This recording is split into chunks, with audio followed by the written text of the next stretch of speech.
Okay. Um, Hello, everyone. Thank you very much to joining me today for the Sonny Chung Podcast show. My name is Sonny Chung. I'm the host. It is a pleasure to have a wonderful man, our guest today, Mr. Bob Burg. Over 30 years, Bob has helped people work together better. He teaches leaders, business owners how to be a strong, how to build a strong relationship and do business the right way. Many people know Bob for his book Endless Refer, but his book The Go Giver, Ride with John Main, become famous around the world. The Go Giver have sold over 1 million copies and have read in more than 30 languages. It's one of the most love inspiring business book ever. Bob believed in helping other first. He said the most people you help, the more success you will have. Bob, it's a true honor to have you on the show.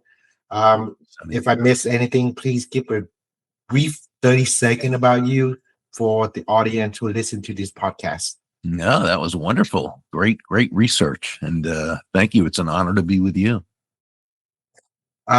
Okay, so I have a few questions for me, for my knowledge. Also, just want to give the credit where the credit due. Your book this helped change my mindset, how I do my business Wow. with the go giver mentality wise.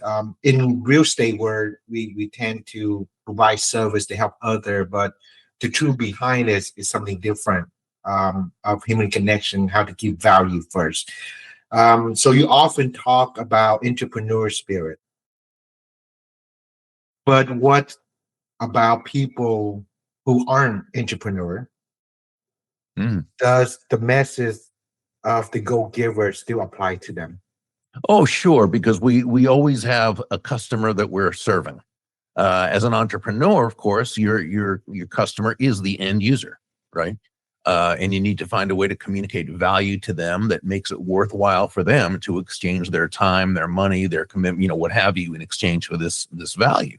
um, as someone who then works within another company, they may not be an entrepreneur, but they're certainly an intrapreneur. They still need to be an entrepreneur, but within another organization. Well, who are their customers? Well, they're it might be the end user as well, but it's also their employer. It's their supervisor. It's the people who they lead. It's people in another department. It's anybody whose life you touch within that organization. Your job is to find a way to bring immense value to them. I see. So it doesn't apply if you're not entrepreneur, but you still have a service, a provider, Yes, value to your community, to your companies, or the people who you work with. great way Um, to put it. Yes. so let's shift gear a little bit. You say the real problems today isn't about people disagree. If that people don't know how to deal with disagree with respect, how would what would you think that is? And why does this matter so much now? Yeah. So this, we really talked about this in John David Mann's and my fourth book in the series, The Go-Giver Influencer, which was really about people skills and being able to work with people in such a way to do so effectively so that you can attain the results you want while helping them feel genuinely good about themselves, about the situation, and about you. Um, why is that important? Because it really is all about the relationships. It's all about working with others. Um, we say that the challenge isn't disagreement. It's being able to disagree in a way that's productive rather than counterproductive. And as we see so much today, especially if you look at politics and you look at people online and how they come from two totally different viewpoints. Well, it used to be, Sonny, that people on other sides of the aisle, and again, I'm not talking about the politicians themselves. I'm talking about the people who are all disagreeing with each other, who are the laypersons, the electorate. It used to be I'm right, they're wrong, which isn't good, but at least you can, you'll try to engage with someone you believe is wrong because you want to move them to your side. It's now moved though from I'm right, you're wrong to I'm right, you're evil. Hmm. And that's a whole different paradigm. That's a whole different frame, because why even bother reaching out to someone who's evil? By nature, if they're evil, they're incorrigible, they're unchangeable, they're lost, right? So what Right. that's done is it shut down communication. So what are people doing now? They're really living within their own silos. They watch the TV news shows that opinion shows that already agree with them. So there's really no argument. It's just a matter of bashing the evil people on the other side. And it's the same in any kind of relationship. When it comes to business, when it comes to your team members and putting together a campaign for a client, can you disagree? Well, sure. I mean, that's important to disagree if you don't feel the other person is correct. How are you going to make things better without disagreement and a culture where you can disagree? But you've got to be able to disagree respectfully. Mm. Got to be able to disagree tactfully and kindly, and you've got to be able to disagree in a way that opens up that other person to your idea, as well as the other team members to your idea. So that's really the key, and that's what we're talking about. That's interesting how you brought it up, because when people view another people as evil, nobody want to associate with it. Oh, of course, no. It doesn't, but same time, that the difference between influence and manipulation. Can you expand on that? How that mindset works based on your experience? Well, What's the difference between it? yeah. So influence itself, okay? Influence is simply, it can be defined as on a very basic level as the ability to move a person or persons to a desired action. Mm. Usually concerning a specific goal, okay, or idea. That's its definition, but it's really not its essence. The essence of influence is pull as opposed to push. Okay, as in how far can you push a rope? And the Well, answer is not very far, at least not very fast or very effectively, which is why great influencers, what John David Mann and I would call genuine influencers, they don't push.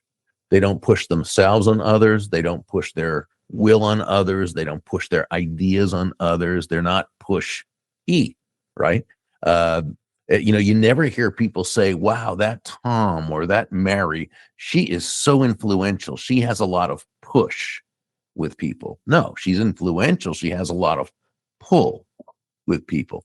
That's what real influence is. Now, push is manipulation. Push is compliance. It's force or the threat of force. Pull is earning commitment to your ideas. Okay. This pull manifests itself through your focus being on the right place. It's saying to yourself, it's asking yourself, how does what I want this other person to do, how does it align with their goals, with their needs, with their wants, with their desires? How does what I'm asking this other person to do, how does it align with their values? How does it help them solve a problem? How does it move them closer to happiness?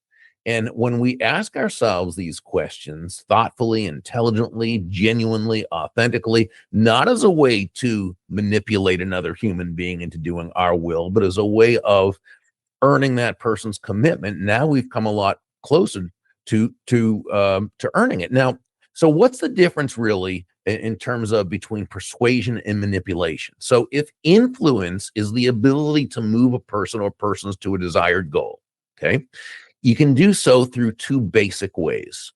One is persuasion, which is good, or by manipulation, which is bad.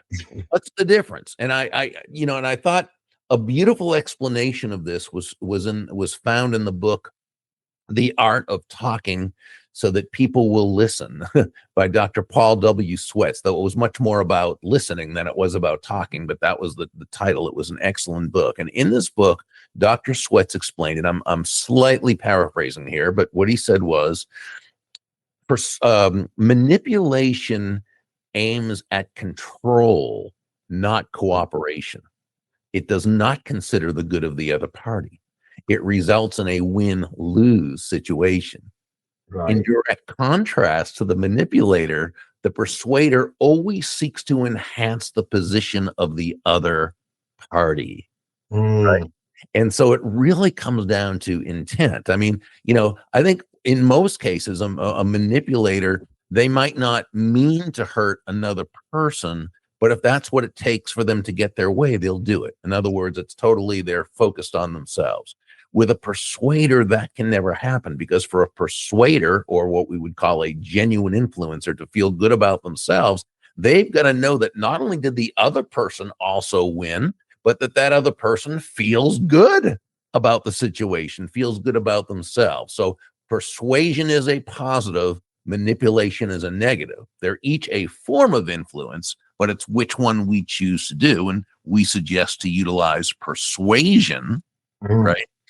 Which again is pull, as opposed to manipulation, which is push.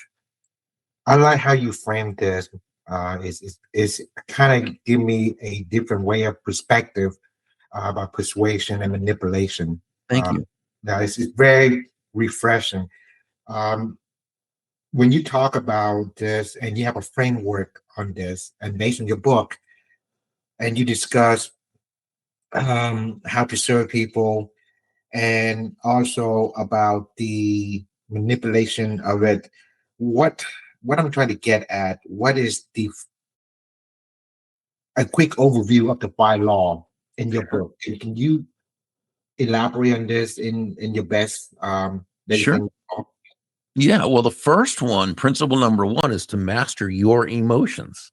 This is where it all begins, because it's only when we're in control of ourselves and control of our own emotions that we're even in a position to take a potentially negative situation or person and turn it into a win for everyone involved. Mm, Now, I think we all know this, but how often do we, based on what someone else says or does, allow ourselves to become frustrated, hurt, victimized, mm, angry, right? And we say or do that very thing that, rather than moving us closer to the results we want, has the exact opposite effect. And, the question we need to ask is, well, if we know better, why do we do this? And the answer is because we're human beings. mm, And as human beings, we are emotional creatures. We like to think we're logical, and to a certain extent, of course, we are, but we're pretty emotion driven. We make a lot of decisions, even big decisions, based on emotion, mm, and we back up those decisions with logic, right? We rationalize, which, if you break up the word in two, it simply means we tell ourselves rational lies. And we do this to justify that emotion-based decision or action that we really know we shouldn't have taken, but did. Now, very important, neither John nor I are suggesting that you deny your emotions or forego your emotions. Not at all. Emotions are a beautiful part of life. They make life, they bring us joy, right? They make life worth living. No, but understand that how important it is to be the master of your emotions, rather than your emotions being the master of you. Or, as one of my great friends and mentors, Dondi Scamachi, as she so brilliantly states it, by all means, take your emotions along for the ride, but mm, make sure you are driving the car. So that's the first one, master your emotions. Second is step into the other person's shoes, or what I like to call understand the clash of belief systems, right? We're all subject to different ways of seeing the world. It's our system of beliefs. What we believe is true, but might not be. And this belief system was formed at a very young age, long before we had the ability or intellect to be able to question premises and decide if this served us or not. And so our belief system is comprised of a combination of upbringing, environment, schooling, news media, television shows, movies, popular culture, cultural, mores, all our personal experiences that we've had. So most of us, we grow up, we live a life really controlled by what I call an unconscious operating system. We're not even aware that this is what is happening. But here's the thing, and here's where this is important. The other person is also subject to theirs, and they see the world their way, not our way. And understanding the clash of belief systems simply means that we need to be sure that we don't impose our thoughts or beliefs on them. As a sales professional or entrepreneur, we need to ask questions, not assume we know what they find to be of value. So we need to ask questions and then listen, and really listen and clarify, and make sure that what they said and what they meant is what we heard and understood. Mm, Right? Because yeah, conflict is about 100% of the time, conflict is the result of two people thinking they're talking about the same thing when they're really not. totally. Yeah. So we need to understand the clash of belief systems and be willing to discover theirs, which is why we believe that the discovery part of the sales conversation is the most important part. Right. The third principle is to set the proper frame. What is a frame? Well, a frame is the foundation from which everything else occurs. So if you set the proper frame, you're 90% of the way to the results you want. I often use this example. It's one of my favorite frame stories, which kind of has nothing to do with business, but then you listen to it and you realize it has everything to do with business.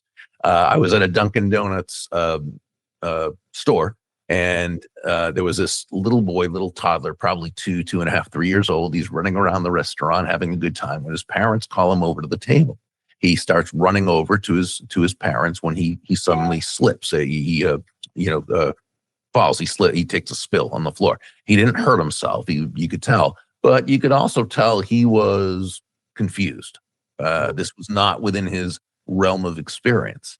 So what's the first thing he did? He looked over at his mom and dad to get their interpretation of the event. What happened. He wanted to know what comes next. Is this good or bad? Am I supposed to be crying? Am I supposed to, right?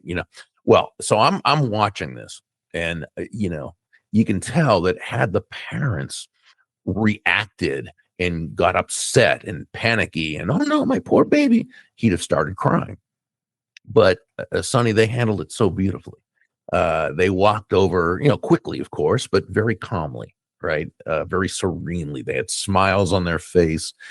They got down on his level, and they looked at him, and they smiled, and they even laughed, and they said, "Oh, how fun. What a great trick that was. Can you do that again?" And the little boy immediately began to laugh, right? What happened was the parents set a productive frame from which he could operate. So rather than having to answer his objections, right? He starts crying and then, no, it's okay. Oh no, you're going to be fine, right? No, they didn't have to. They set such a wonderful frame. Boom, it went, right? And it's the same in sales. It's the same in business. Now you can set a proper frame simply by the way you show up, smiling and be warm, and you'd be gracious and kind. That's great. We can all do that. The question is, what happens when the other person comes to the table with a very negatively set frame? Mm-hmm. If we buy into their frame and we become defensive and reactive, maybe aggressive, or whatever, well, now you've got push. You've got two people pushing, and that's never going to work out well.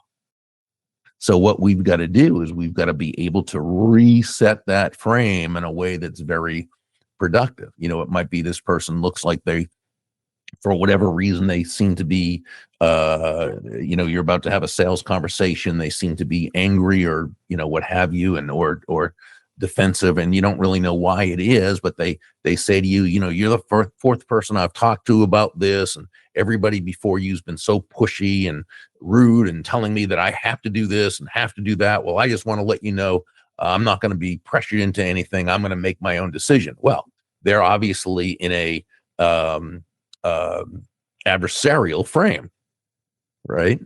You don't want to buy into that, or nothing's good is going to happen. So what if you take them off the hook and you say something like, well, first, thank you for sharing that with me. I'm sorry you had to go through that. Mr. Johnson or Ms. Smith, please know that while I've been honored to work with a number of people in your position too, or while I've been able to sell a number of homes in this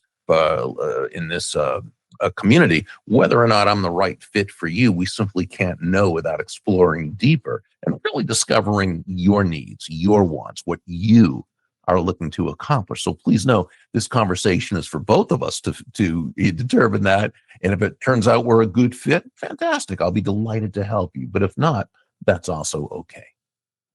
So you have just totally reframed this from one of two adversaries to one of two allies who are both looking out for what's in their best interest, which is exactly what they are interested in. That's a reframe. That's helpful. Principle number four is communicate with tact and empathy. Tact, which my dad always defined as the language of strength, which I always enjoyed because sometimes it can take a lot of strength to be tactful, right? When you feel like really letting this person have it. But it's also the language of strength because it's powerful and it's so very effective. Tact can really be defined as the ability to communicate an idea or concept that someone would normally not be open to, but doing it in such a way that not only are they not defensive toward us and resistant to our ideas, but they're actually open to us and more accepting of our ideas. And that's tact. Now, empathy is sort of tact's cousin. Empathy, by definition, is the identification of or the identification with or vicarious experiencing of another person's feelings. However, the challenge with that, Sonny, is that we don't necessarily know how they feel because we're not them. We may not have had their exact experiences. Now, the good news is that effectively communicating empathy doesn't mean you have to understand exactly how they feel. It's communicating that you understand they're feeling something. If something is distressful to them, and that you are there to help them work through it. And you communicate that through what you say and how you say it, but really through how you show up. And it's just very powerful. Then the last principle is let go of having to be right. Now, that doesn't mean you don't want to be right. It doesn't mean you don't prepare to be right. It means you lose your attachment to having to be right, or having to be 100% right, or having to be 100% right about everything. And when you can do this, which is difficult because it kind of goes against human nature and the ego and so forth. But when you can let go of having to be right, two really wonderful things happen. One, you go into learner's mode and you're able to take in information that you didn't know before, right? And you're able to grow. And that actually puts you in a position of being right more often. But the key is you're open to ideas. This is directly opposite of that person whose life philosophy seems to be, my mind is already made up. Don't confuse me with the facts. Okay. They tend to not be able to learn anything more know anything more than they already know. And a lot of times with these people, what they're sure they know isn't really so. So that's one thing. But here's the other thing. When you can let go of having to be right, the other person, they get it. They understand this. And they understand that not only are you not looking just to hold a position, okay, but that you're not looking to be right by making them wrong. And when that's the case, they're much more likely to lose their defensiveness, drop their defensiveness, and join you on your search for the truth. Now you've got two people, both searching for the truth wherever that truth may lead. So that's a very basic summary of the 5 principles of genuine influence. I think that's a wonderful 5 principle to be a good human being and actually helping people to grow the better version of themselves. And of course, in the world, you have all kind of people, right? Sure. Some people is a taker, and there's some people is a giver. Sure. That book define go giver is I would say a philosophy behind it. A lot of So that lead me to there's a lot of good people out there. And in general, we all have our strength, our weakness. We're human being. We're not perfect. We accept our imperfectionness, right? But Mhm. let's say that people cannot say no. And how can someone say no in a kind way, but still clear and strong, in your opinion? Sure, sure. And you've got to be able to say no at times in order to allow yourself to say yes to the things that you need to be doing, right? Mhm. And so we've heard different suggestions. There's the old saying that no is a complete sentence. That sounds good in theory, but really, you think about it in practicality. When someone asks you to do something, something that is a compliment, they're asking you to serve on a committee. Are you just going to say no? So that's not really a complete sentence. It is a complete sentence, I guess, but it's not Yeah. very productive. You can turn that person off, make an enemy, Yep. uh, and cause them to not want to do anything with you ever again. And you may want to keep those doors open. But the biggest thing is just by saying no rudely like that. That's going against your personal value system of treating other people with kindness and respect. So I wouldn't suggest the no is a complete sentence. Some people say, well, just tell a little lie. Well, I would, but I'm too busy. Well, there's a couple of problems with that I see. One is it's not that it's not that you're too busy. It's that you don't value doing the thing itself. You don't want to, and that's fine. If you don't want to, you shouldn't, unless someone's life is at stake or something. No, if you don't want to do it, that's fine. That's a good enough reason not to. But if you say, I don't have time, what happens is this person, when they are able to answer your time objection and show you where it's not really going to take a lot of time, now you're stuck. You've either got to admit that you were fibbing or accept the assignment to save face, which you don't want to do. Or they might even say, oh, well, that's okay. I'm going to be doing this again in 6 months. I'll come back to you then. Well, now you've just kicked the can down the road for 6 months and you're going to be stuck in the same position again. Instead, let me suggest this. Here's a way to say no politely, elegantly, and effectively, and in a way that makes everyone feel good about themselves. The person asks you to serve on a committee. You simply say, thank you so much. While it's not something I'd like to do, please know how honored I am to be asked. I love that. And It's, that's it. Because mm, you thank them, you've let them know you're honored. By doing that, you've honored them, but you also let them know it's not something that you're going to do, but you didn't make an excuse either. You didn't give them an objection to hold on to. Now, there are times, of course, depending on the relationship, that you might have to, have a legitimate excuse, that you might have to share that. But 99 times out of 100, you really don't. It's yeah. just enough to say thank you, or you could say, thank you for asking. While it's not something I'd like to do or not something I'd like to take on, please know how. And you could say, honored I am, or appreciative I am, or how much it means to me that you would think of me. However you want to do that. But that's the basic setup. So what I say is, thank you, excuse me, thank you, or thank you so much. While it's not something I'd like to do, please know how honored I am to be asked. And if you use that basic format, but using the words that are more suited to your style and personality, you'll find that's going to help you forever. Amazing how you just paint that picture in my head. How we communicate and be kind to other people is very good way to live. Thank you. In summary of it, what's your definition of a go giver?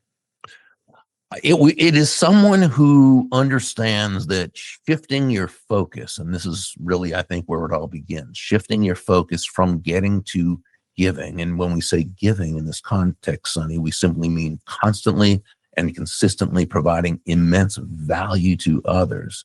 That doing so is not only a more fulfilling way of conducting business, it's the most financially profitable way as well. I have, I think that's a great way to close this episode. Thank you. I have one last question. Is Sure. is something that resonate with me. So you've been doing a lot of works and you're giving back to the next generation. If people watching this show are going to drop the link down, go buy this book from Amazon or from Audible to listen to it. It's gonna shift your mindset on it.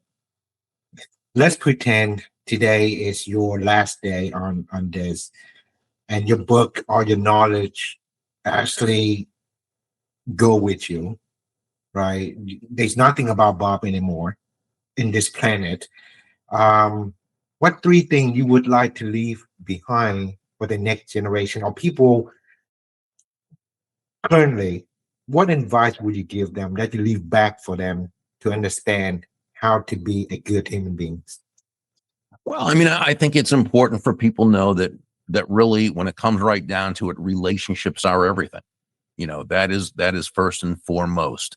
And in business, and I've said this for 35 years since my first book, Endless Referrals, and before that, that all things being equal, people will do business with and refer business to those people they know, like, and trust. So the first thing is understanding it's all about the relationships.